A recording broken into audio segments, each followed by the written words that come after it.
warahmatullahi wabarakatuh. Waalaikumsalam warahmatullahi wabarakatuh. Ya, alhamdulillah hari ini saya dari kelompok saya kelompok 1 tentang materi tentang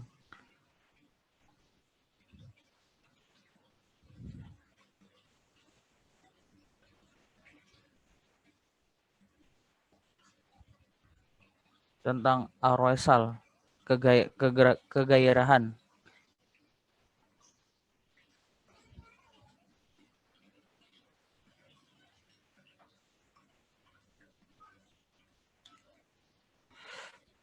Kelompok 1 tentang arousal atau kegairahan. Pertama itu ada Ahmad Farizi, yang kedua ada Nita Herlianti, yang ketiga ada saya Muhammad Taufik Sifur Rahman.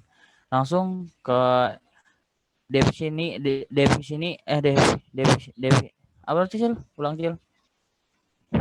Definisi arousal atau kegairahan dalam olahraga. Olahraga adalah sebuah yang ditinjau dari berbagai dimensi. Selain dimensi fisik, olahraga juga mengkaji dimensi psikis atau jiwa dalam aktivitas jasmani dan olahraga.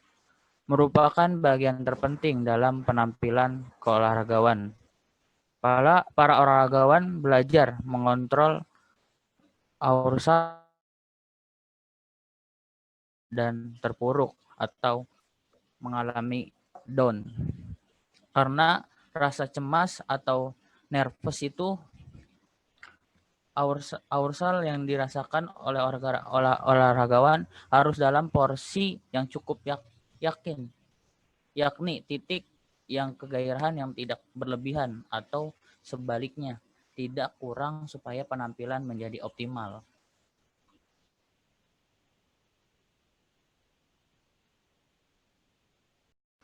Yang kedua itu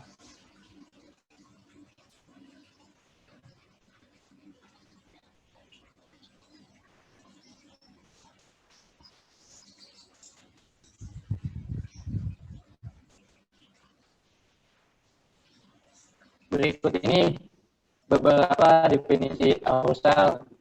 Ada 2. Menurut Weinbach dan Koch 2003-78, arousal merupakan perpaduan antara aktivitas fisiologis dan psikologis dalam diri seseorang dan mengacu pada intensitas motivasi pada saat tertentu.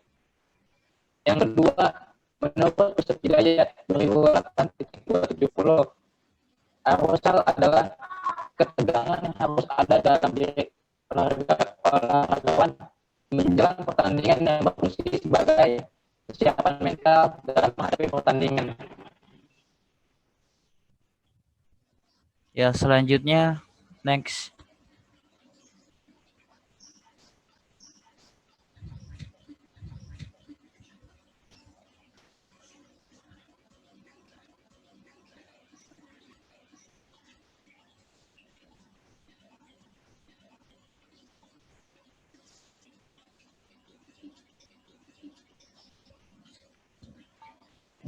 Yang ketiga, menurut Cox 1985 dalam Standar 2010-81,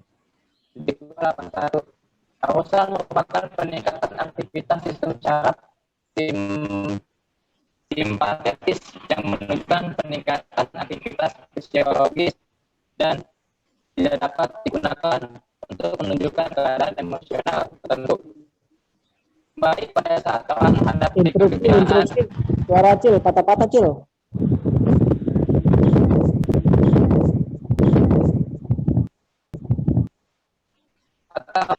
atau kemenangan maupun ketakutan dan kegangan, semuanya akan menyebabkan timbulnya arousal. Disimpulkan bahwa arousal adalah peningkatan fisiologis, psikis, dan sistem syaraf simpatesis dan tidak dapat diletakkan yang mendasari siapa individu untuk berperilaku, beraksi, berpikir, dan bergerak.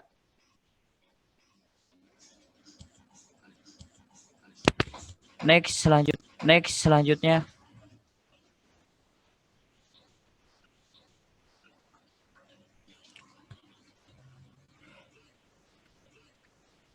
Ciri fisiologi. 1. Otot sangat tegang dan kaku. 2. Denyut jantung cepat. 3. Napas tidak teratur. 4. Tekanan darah meningkat. 5. Sulit memperhatikan dan konsentrasi sehingga semua yang dilihat tampak cepat. 6. Tidak dapat berpikir jernih dan cermat. 7. Perhatian dan pandangan hanya pada satu hal tertentu. 1. Rasa takut dan cemas memuncak. 2. Merasa cepat lelah. 3. Pikir negatif dan memahami diri sendiri, memarahi diri sendiri. 4. Kontrol. Next selanjutnya untuk mengukur arousal.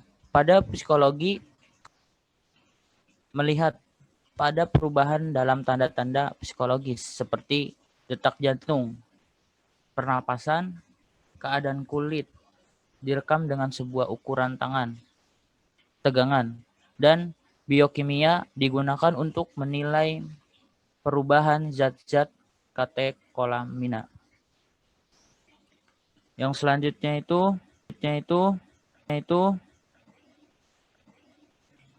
cara yang dilakukan untuk menurunkan arousal yang terjadi pada yang olahragawan. Yang pertama, menarik napas dalam-dalam, kemudian dikeluarkan secara perlahan dengan teratur. Yang kedua, memperpanjang waktu dengan menjauhi lawan, mengatur tempo permainan. Jadi itu enggak buru-buru. Yang ketiga, memusatkan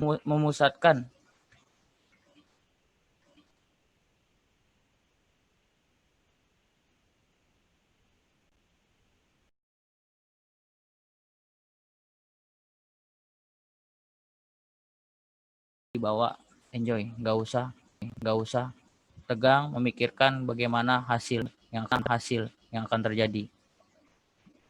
Next selanjutnya.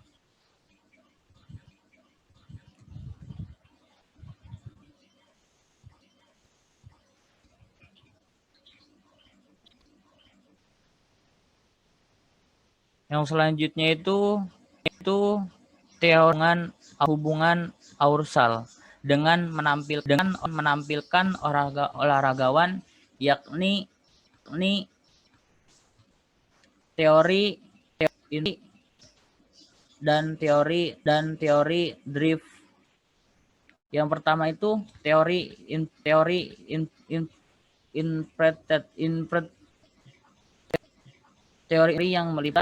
yang meliputi berbagai subteori yang menjelaskan mengapa saling berhubungan antara arousal dengan penampilan berbentuk persamaan kuadrat. Yang kedua itu teori drift. Teori drift merupakan teori multidimensional mengenai penampilan proses pembelajaran.